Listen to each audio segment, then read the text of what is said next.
바울은 고통에서 한 법을 깨닫게 됩니다. 그것이 바로 오늘 25절의 말씀입니다. 다 같이요. 우리 주 예수 그리스도로 말미암아 하나님께 감사하리로다. 그런즉 내 자신의 마음으로 하나님의 법을 육신으로는 죄의 법을 섬긴다. 예, 누가 이 사망의 몸에서 나를 건져내랴 한 그 질문에 대한 답이 바로 25절의 말씀인 것입니다. 바로 예수님으로 말미암아서 내가 하나님의 법을 사랑하고 그리고 그 죄의 법에서 해방됐다고 하는 것을 선언하는 것입니다. 그러므로 이 본 25절은 진정한 해방을 선포하는 그런 선포요. 그리스도의 구속이 가진 보다 깊은 비밀로 우리를 이끌어가는 전환점이라고 볼 수가 있는 것입니다. 우리 속에 두 본성, 두 경향, 두 가지가 충돌하고 있는데 하나님이 인간 속에 이처럼 선한 충동과 악한 충동이 함께 있는 것을 보여준 겁니다. 그러면 우리들이 어떻게 선택을 해야 될까요? 예를 들어 봅시다. 에덴 동산에서 아담과 이브가 동산 가운데 있는 선악과만은 먹지 말라. 먹는 날에는 정령 죽으리라고 선언을 썼습니다. 근데 마귀가 와서 죽지 않는다. 너희들은 하나님같이 된다.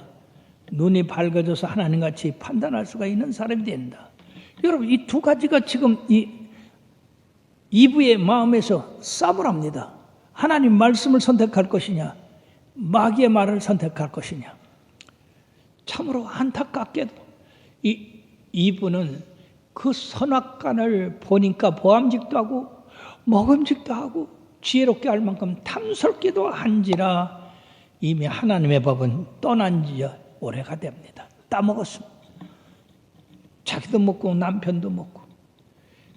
자, 곧바로 그들이 하나님같이 됐습니까? 눈이 밝아져서 벌거벗은 자같이 됐고 그들의 한 행위는 하나님을 반역한 행위가 되어서 그들은 수고와 슬픔을 가지고 살아야 됐고 필경은 흙으로 돌아갈 수밖에 없는 인생이 되었던 것입니다. 그러므로 우리 마음 가운데 항상 선한 마음이 있고 악한 마음이 있는데 여러분들이 어떻게 돼야 되겠습니까? 선한 걸 선택해야 돼요. 악한 걸 선택하면 아담과 이브의 그 심판을 받는 그거와 똑같이 된다는 얘기죠. 즉 아담과 이브의 피를 받아 우리들이 살아가기 때문에 항상 그 두 가지가 우리 마음속에서 싸우는 거예요. 그러므로 갈라디아서 5장 16절 17절에 다 같이요. 내가 이르노니 너희는 성령을 따라 행하라. 그리하면 육체 욕심을 이루지 아니하리라. 육체의 소욕은 성령을 거스리고 성령은 육체를 거스리나니 이 둘이 서로 대적함으로 너희가 원하는 것을 하지 못하게 하려 함이라. 그리고 로마서 8장 6절의 말씀에 보면 육신의 생각은 사망이요 영의 생각은 생명과 영생, 평안이라. 즉 우리가 하나님의 법은 성령의 법입니다. 그리고 육신의 법은 마귀의 법이에요. 그래서 우리 마음 가운데 이 두 가지 법이 싸우는데 우리가 성령의 법, 하나님의 법을 따라서 순종하면 생명을 얻고 영생을 얻지만 육신의 법, 마귀의 법을 따르면은 우리는 멸망할 수밖에 없다고 하는 것입니다. 그러므로 항상 우리 마음에서 이 두 가지가 대적을 해요. 주일날 놀러 갈 것이냐? 하나님 앞에 갈 것이냐? 11조를 드릴 것이냐? 말 것이냐? 내가 봉사를 할 것이냐? 말해야 될 것이냐? 여러분 항상 싸우고 있어요. 여러분들이 항상 선한 쪽, 하나님의 말씀 쪽을 따르면 여러분들은 참된 크리스찬이 되지만은 왔다 갔다 하면은 참된 크리스찬이라고 할 수 없고 더군다나 이 악한 면을 자꾸 따라하면 여러분들은 심판을 받게 되는 겁니다. 손자하고 할아버지가 이렇게 이야기를 하는 중에 이 손자가 할아버지한테 이런 질문을 했어요. 할아버지 마음속에는 뭐가 있어요? 내 마음속에는 개가 있단다. 그러고는 착한 개가 있고 나쁜 개가 있어. 그래요? 할아버지, 그러면 이 착한 개하고 나쁜 개하고 싸우면 누가 이겨요? 내가 어느 쪽에다가 먹을 걸 주느냐에 따라 달라. 여러분 이해하시겠어요? 선한 쪽에다가 먹을 걸 자꾸 주면 이 선한 게 강해져가지고 악한 걸 이기고, 반대로 악한 쪽에다가 자꾸 먹을 걸 주면 이게 강해져가지고 선한 쪽을 이기고. 바로 이 할아버지가 잘 얘기를 한 겁니다. 우리나라 유명한 깡패였던 이 김익도 목사가 선교사가 주는 이 전도 쪽지를 받고 회개하고 예수를 믿게 되고, 그리고 평양신학교에 가서 신학을 공부하고, 그리고 그 후에 목사 안수를 받아서 훌륭한 목사가 됐습니다. 이분은 가는 데마다 부흥을 일으켰는데, 어느 날 기차를 타고 또 이렇게 먼 곳에 부흥회를 가는 중에 자리가 많이 폈는데도 불구하고 어떤 노인이 자기 왜 앞에 와서 앉는다고 하는 거예요. 아니, 왜 자리가 많은데 왜 하필 내 앞에 앉는가? 그랬는데요. 이 노인이 담뱃대 낀 거 옛날에 그 곰방대를 꺼내더니 거기다가 담배를 넣고 불을 붙이기는 쫙 하고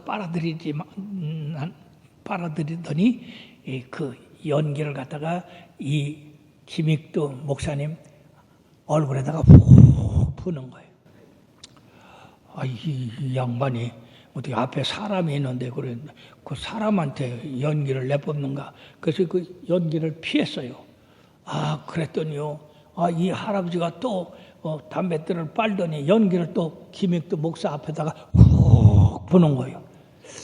이게 이상하네. 저 사람이 나를 알 일도 없는데 왜 저러나? 그래도 어떻게 사람 앞에다가 그 연기를 내뿜나? 그래서 한두 번 피하다가 보니까 이 양반이 꺼치질 않네. 그러게 이 사람이 김익도를 뭘로 알고 말이야. 그래갖고 그냥 화가 나가지고 그 노인네를 그냥 번쩍 안아가지고 그 바닥에다 내 동생을 쳐버렸어요. 그리고 발로 막 밟으려고 그러는데 이 노인이 소리 지르는 바람에 깜짝 놀래 돌같이 굳어지고 말았습니다. 왜냐하면은요, 아이고 김익두가 사람 잡네. 사람 잡어. 참 이 깡패가 변해서 새 사람이 되었다고 하더니만은 다 거짓말이었구먼. 가짜였어. 가짜. 이 소리를 들을 때 이 김익두 목사가 그냥 한 마루다가 머리를 맞는 것 같이 됐습니다. 이 할아버지 그래 나를 알아요? 그러니까 이 할아버지가 아니 자네를 왜 몰라? 깡패가 변해서 목사가 됐다고 해서 나는 사람 됐는가 싶었더니 여전히 깡패구만. 아이고 나주고. 그 말을 듣자 이 김익도 목사는 아이고 하나님 아직도 멀었습니다. 아직도 멀었습니다. 그렇게 하고 회개를 얼마나 많이 했는지. 그래서 우리는 예수 믿으면서 점점 변해가는 거예요. 이걸 성화돼 간다고 합니다. 그 후에 또 무슨 일이 있었느냐 하면은 길을 가는데 그 동네 부인이 말해요. 그 언덕 밑을 지나가는데 언덕에 있는 지부에서 구정물통을 큰 걸 갖다가 그냥 김익도 머리에다가 들이붙으라는 거예요. 어떻게 됐겠습니까? 김익두가 껄껄 웃으면서 나는 예수님 때문에 죽었고 당신은 예수님 때문에 살았소. 내가 옛날 김익두 같으면 당신 내 손에 죽었는데 예수님 때문에 산 줄 아시오. 이제 변화가 됐죠? 그 여자도 기믹도가 변화됐다는 소리를 듣고 믿질 못해가지고 시험을 한 게요. 여러분이요, 우리가 이런 시험은 이제 마귀가 자꾸 하지만은 그걸 이겨나가야 될 줄로 믿습니다. 그러므로 이 바울은 하나의 법을 깨달았게 됐는데 그것이 생명의 성령의 법입니다. 만약 바울이 말해요, 내 속에 거하는 죄와 싸운다고 한다면 나는 계속 패배하고 말 것인데 전 생애를 통해서 죄와 싸우다가 좌절하고 패배해야 될 것인가? 아니, 승리를 위한 어떤 강한 능력이 없단 말인가? 즉, 나를 이 가운데서 건져낼 그런 사람은 없는가? 그러므로 이 로마서 8장 1절 2절을 이 바울은 보았던 겁니다. 다 같이요. 그러므로 이제 그리스도 예수 안에 있는 자에게는 결코 정죄함이 없나니 이는 그리스도 예수 안에 있는 생명의 성령의 법이 죄와 사망의 법에서 너를 해방하였음이라. 다시, 그러므로 이제 그리스도 예수 안에 있는 자에게는 결코 정죄함이 없나니 이는 그리스도 예수 안에 있는 생명의 성령의 법이 죄와 사망의 법에서 너를 해방하였음이라. 할렐루야. 자, 그러므로 그리스도 안에 있는 자에게는 결코 정죄함이 있을 수가 없다. 왜냐하면 나는 그리스도와 연합한 자가 됐기 때문에 우리 주님께서 나를 의롭다 하시고 그리고 하나님의 진노에서 나를 벗어나게 하시어 은혜 가운데 영생을 누리고 살게 하셨으니 내게 정죄함이 없다고 하신 것입니다. 우리 예수 안에 있는 나에게 우리 찬송 하나 합시다.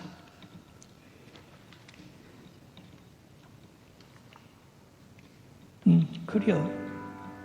예수 안에 있는 나에게 결코 정죄함 없네. 생명의 성령의 법이 해방하였네. 예수 안에 있는 나에게 결코 정죄함 없네. 생명의 성령의 법이 해방하였네. 예수 오직 예수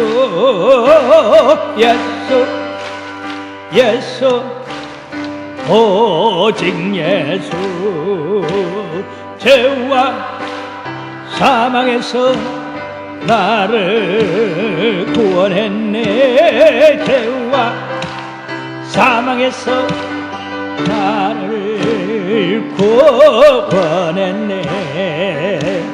해방되었네. 죄와 사망의 법에서 해방되었네. 죄와 사망의 법에서. 할렐루야. 그리스도 안에 있는 자에게는 결코 정죄함이 없나니 이는 생명의 성령의 법이 너를 죄와 사망의 법에서 구원하였음이라고 말씀하셨습니다. 그러므로 항상 이 죄라는 놈이 와서 여러분들을 갖다가 죄의 길로 이끌려고 하면 이 말씀을 외쳐서 이 죄의 본질인 마귀를 물리치시는 여러분들 되기를 바랍니다. 왜냐하면 예수 그리스도 안에 있는 우리들은 예수님과 성령의 생명의 법으로 일치가 됐기 때문에, 연합됐기 때문에 그리스도의 십자가의 공로와 부활의 생명을 우리 속에 주어졌기 때문에 우리는 결코 정죄함이 없다. 우리는 의로운 사람이 됐다.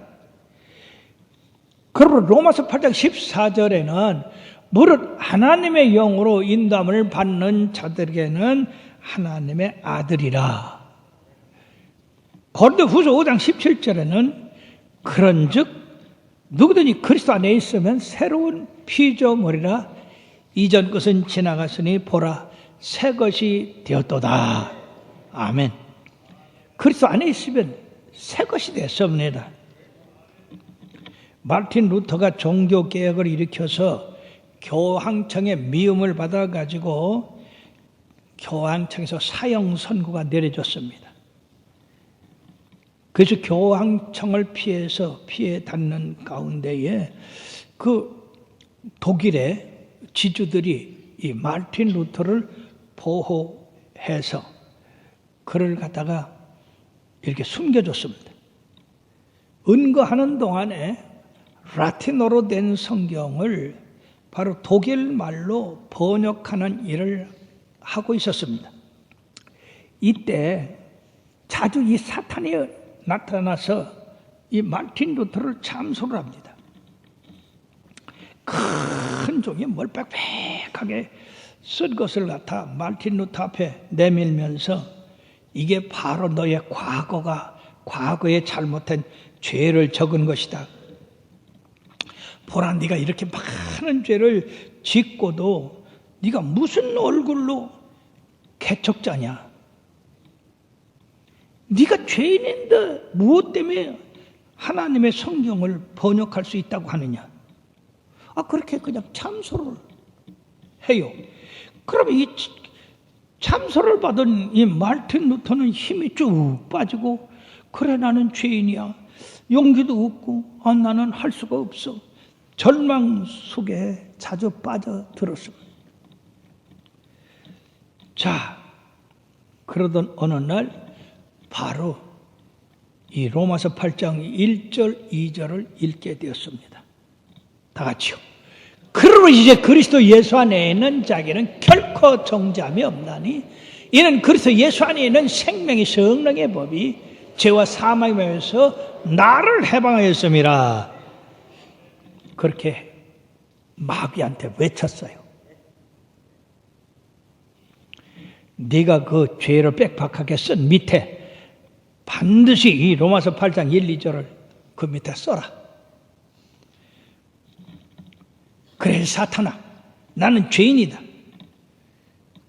그러나 주님께서 내 죄를 용서하셨다. 십자가로 말미암아 나는 구원받았다. 나는 하나님의 사랑받는 자녀다. 그렇게 갖고서는 이 참수하는 마귀에 대해서 쓰던 잉크병을 갖다가 그냥 마귀를 향하여서 던졌어요. 마귀가 맞았을까 안 맞았을까? 마귀가 여러분들 뭐 이렇게 보이는 겁니까? 가시적인 게 아니잖아요.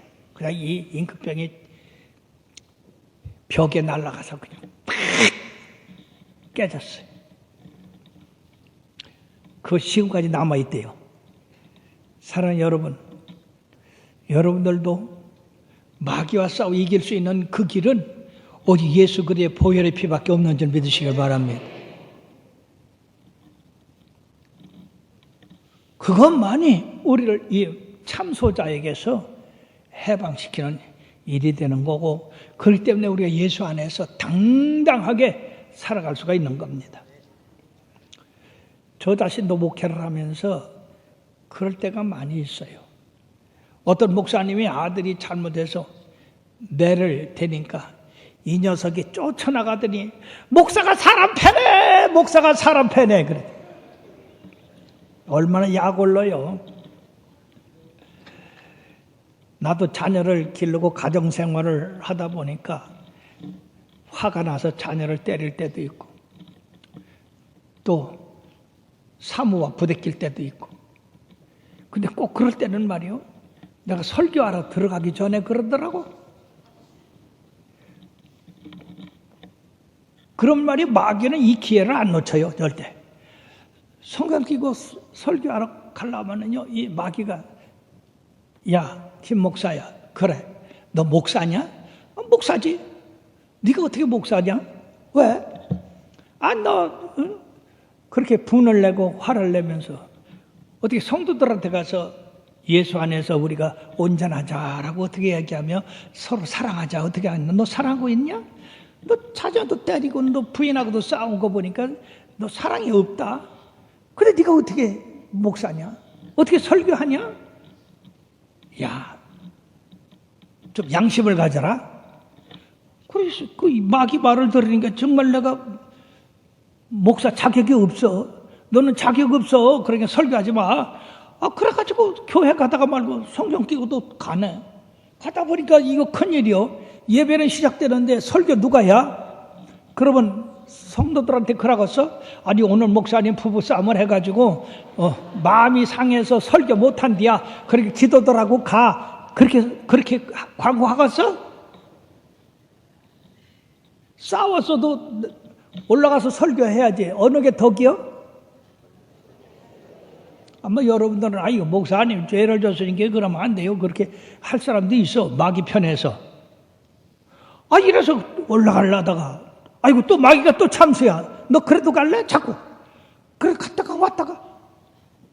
옛날 저 부송전에 있을 때 마당에서 왔다 갔다 하면은요 성도들이 계속 예배 보러 들어가다가 목사님 왜 저렇게 왔다 갔다 한대야? 그럴 수도 있어요. 그러나 내 속에서 지금 마귀하고 싸우는겨. 그러다가 예배 시간은 점점 가까워지고 안 돼. 하나님 말씀을 생각하니까 예수님이 나를 몰라가지고 내가 나면서부터 내가 하늘나라 갈 때까지 내 일생을 몰라서 나를 네가 말씀을 전하라고 했겠나. 우리 예수님 다 아신다. 그래서 마귀야 그래 나도 안다. 나 자격 없는 거 안다. 그렇지만 하나님 아들 예수 그리스도께서 나를 말씀을 전하라고 하셨다. 그래서 나는 주님의 말씀대로 말씀을 전한다. 내가 온전해서가 아니라 나는 죄인이다. 그래. 그렇지만은 우리 주님이 나를 정하게 하시고 주의 종으로 세우셔서 말씀을 전하라고 했으니 내가 안전할 수가 없다. 사탄아 물러가라. 그리고 이제 자유함을 받고 이제 올라가서 이제 엎드려 준비기도 하잖아요. 준비기도 하지만 내 마음이 편하질 않아요. 아이고 여러 가지로 부족한 나인데 주님이 말씀을 전하라서 이렇게 전하긴 전하지만은 참 고통스러워요. 말씀을 들지만 내 속에서 싸우는 거예요. 주님 붙잡아 주세요. 난 자격이 없는 자예요. 주님께서 나와 함께 하셔야지. 여기 서 있을 수도 없습니다. 주여 붙잡아 주옵소서. 그 내 속에는 우는 거야. 근데 놀랍게도 말이야 성도들이 말이요. 막 여기저기서 훌쩍훌쩍하고 울기도 하고 예배 끝난 다음에 내가 인사를 저기서 하면은요. 손을 붙잡고 목사님 은혜 받았습니다. 그러면 내가 양심이 말이야 얼마나 나는 자격이 없는 사람인데 예수님이 승리하셨구나. 주님 영광 받으시옵소서. 그렇게 해가지고 이렇게 주님 말씀 붙잡고 여기까지 왔습니다. 앞으로도 갈 거예요. 그럴 사람 여러분들이요. 여러분들도 마찬가지예요. 우리가 예수 믿고 구원 받았는데도 불구하고 육신의 전욕, 안목의 전욕, 인생의 자랑에 항상 실패하고 맙니다. 그럴 때라도 계속해서 주님 붙잡으시길 바랍니다. 그러므로 다 같이요.